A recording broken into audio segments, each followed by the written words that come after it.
Welcome to a new video from the Parts channel. Well, I'm going to make a short video but one that I find very interesting, so that you can be very careful with this. Let's see. Yesterday a client called us saying that he was driving his car and the low brake fluid warning came out, stop.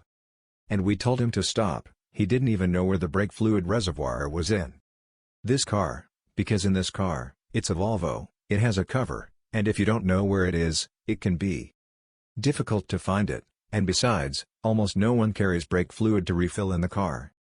So we told him not to take the risk, to call the assistance tow truck and bring it to us.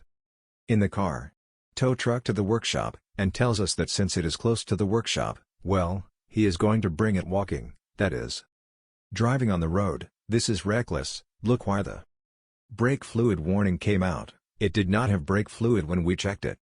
It didn't have any brake fluid, he already told us that.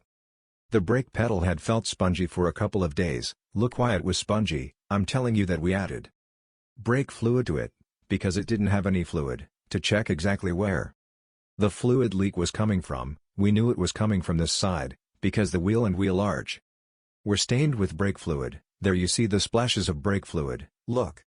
There you see that the brake fluid hose is burst. Of course, this car did not brake due to lack of brake fluid, and even so, he risked bringing it to the workshop. This is something that should never be done. That's what the assistance tow trucks are for.